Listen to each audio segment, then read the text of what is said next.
This piece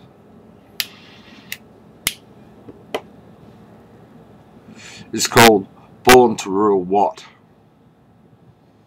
8 figures remained, trapped in cold sweat itching, missing parts of their armour and uniforms, cursing their soldiers dead in the fields of battle. They stumbled across lands that nipped, bit, and scratched, where crab holes and thorn bushes twisted feet and clawed the flesh they could not understand. The failure of their high priests, who now stared at the heavens for eternity. The priest's feet greeted all who passed where eyes should meet. 8 figures ran and ran into rags, ran into hate for each other, ran towards the possibilities of betrayal as hounds howled in the distant background.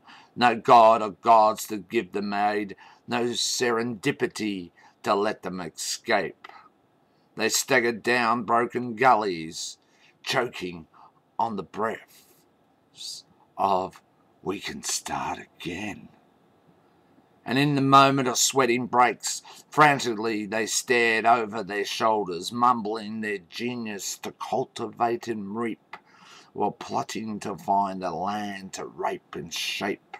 The howl of the hounds drew closer. 8 muddied steps ignored the sounds. They still believed they had destiny in their hands, as the dirt upon their bodies began to mirror their lives.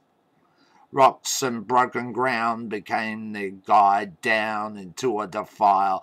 Down they marched until they reached the bottom of the gorge, where a border of water marked their way to freedom, to where they could cross the river and thus restart again. One of the 8 stood and saw a wooden wall. "A wall," he cried to his fellow conspirators. They turned and laughed at his growing fear, but soon the laughter turned to realization of flooding desperation. 2 dozen figures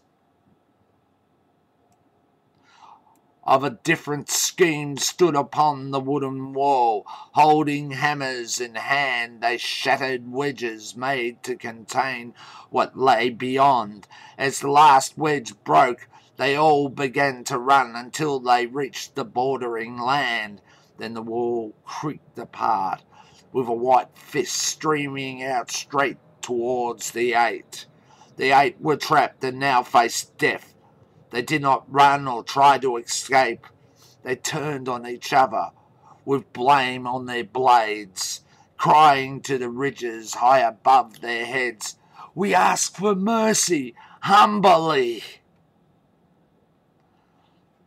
Upon the ridges above, the knights, soldiers, and hounds stood silent, looking down upon the 8 who filled the remaining shrinking spaces, while the frothing, raging waters washed away any signs of pity.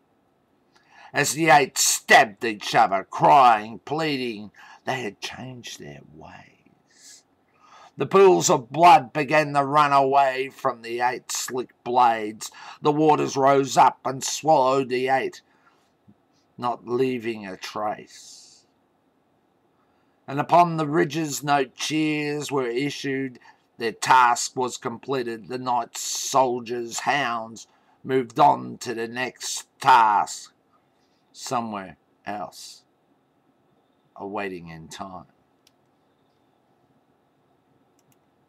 I don't know. I have to do a rewrite now.